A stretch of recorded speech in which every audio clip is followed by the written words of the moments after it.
Membuat pemerintahan adalah kewajiban agama. Memilih pemimpin merupakan perintah agama. Kewajiban agama kita membuat pemerintahan, mewujudkan pemerintahan. Bahkan Ibnu Taimiyah berpendapat pemimpin yang zalim lebih baik daripada tidak ada pemimpin. Karena bagaimana masih masalah ammah, masalah umum akan terjaga kalau ada walaupun dia zalim secara itu. Artinya apa? Sekali lagi, kepemimpinan adalah merupakan perintah agama.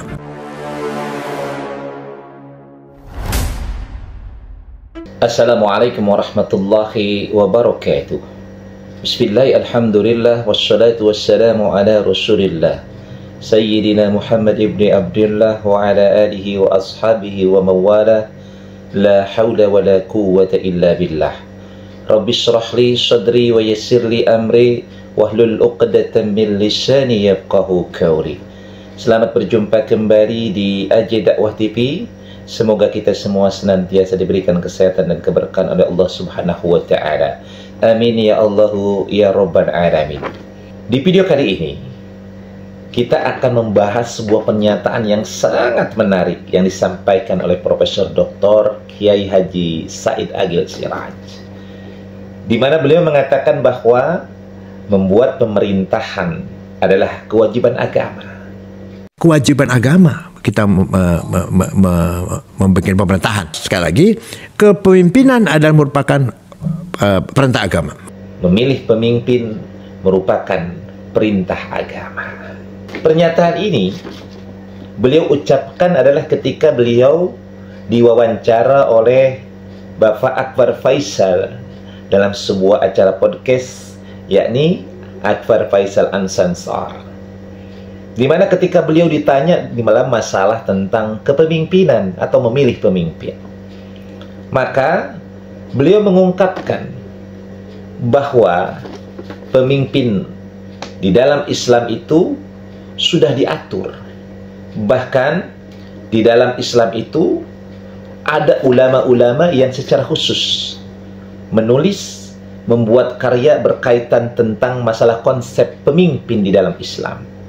Misalnya Al-Ghazali dengan kitab Salatul Muluk, kemudian Imam Al-Mawardi dengan Ahkamul Sultaniyah. Maka beberapa ulama punya konsep kepemimpinan. Imam Ghazali punya Risalatul Muluk, Imam Al-Mawardi punya Ahkamul Sultaniyah. Nah, beliau mengatakan demikian. Ada dua ulama besar yang jadi rujukan dengan dua kitab yang jadi rujukan di dalam masalah konsep pemimpin di dalam Islam. Tetapi kemudian beliau menyimpulkan bahwa konsep memilih pemimpin di dalam Islam itu harus memenuhi 5 kriteria. Yang pertama adalah aliman. Aliman artinya berilmu, berilmu pengetahuan, memiliki kapasitas dia sebagai pemimpin. Yang kedua adalah dia memiliki sifat adil dan berlaku adil kepada masyarakatnya, terutama kepada rakyatnya.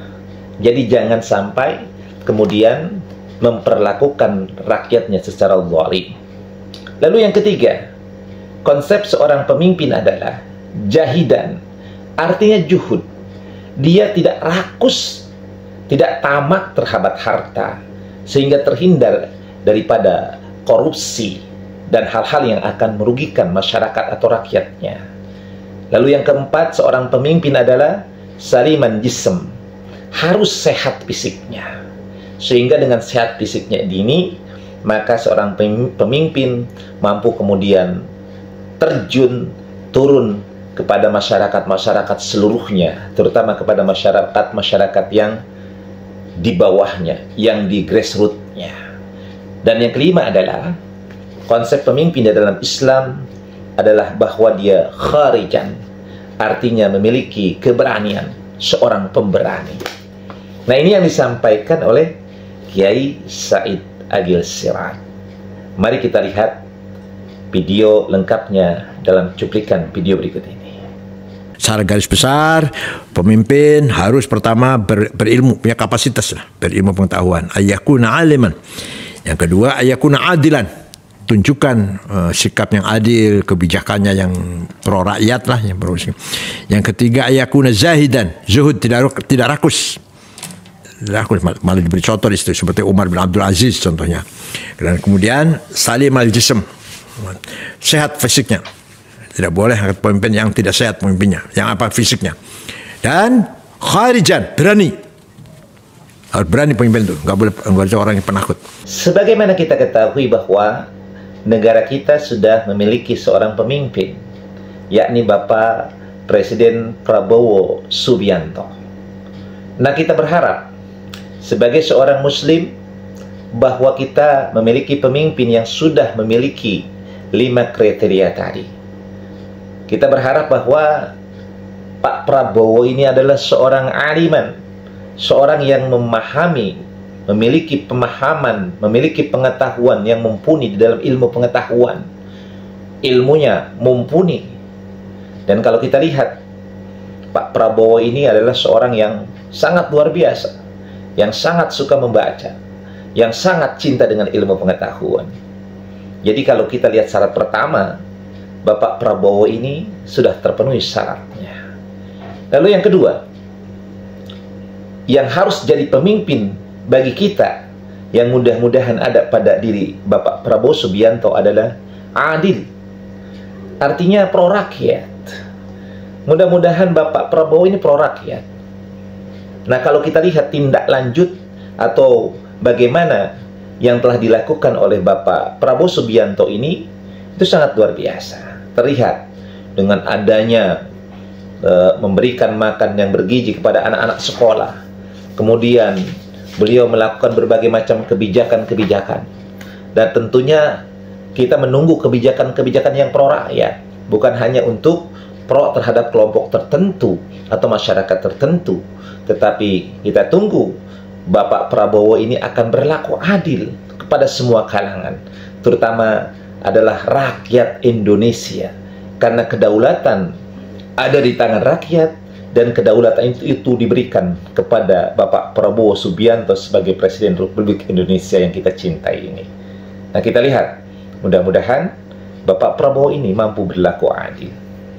Lalu yang ketiga adalah bahwa jahidan, juhud, tidak tamak, tidak serakah, tidak melakukan korupsi. Nah, kalau kita lihat, ini belum tentu teruji tentunya, karena beliau belum 100% terlihat di dalam masalah ini.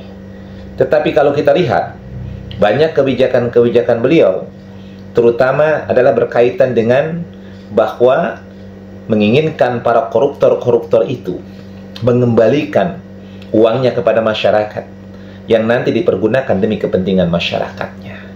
Ada yang kemudian dirumuskan oleh Bapak Prabowo dengan asta citanya, dengan 8 cita-cita yang ingin diwujudkan oleh Bapak Prabowo. Nah, mudah-mudahan ini adalah merupakan arah kepada jahidan dengan menghilangkan korupsi-korupsi di semua elemen-elemen pemerintahan. Ya, ini yang kita tunggu, bahwa Bapak Prabowo ini akan mampu kemudian menertibkan, kemudian mengembalikan kepada konsep awalnya sebagai seorang pemimpin, bahwa harus benar-benar mampu menunaikan amanah dengan sebaik-baiknya, mampu kemudian dia menggunakan harta kekayaan negara ini demi kepentingan rakyat, bangsa dan negaranya.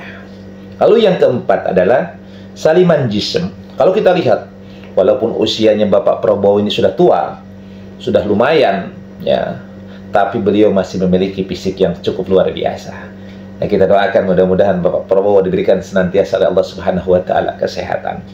Dan yang terakhir adalah kharijan. Kita menunggu keberanian Bapak Prabowo, pemberani baik di dalam maupun di luar, tidak takut dengan pengusaha-pengusaha maupun asing maupun asing. Kita berharap Bapak Prabowo memiliki keberanian. Keberanian apa? Untuk berlaku adil, keberanian untuk menghancurkan korupsi sekalipun kepada teman, kerabat, saudara dan keluarganya.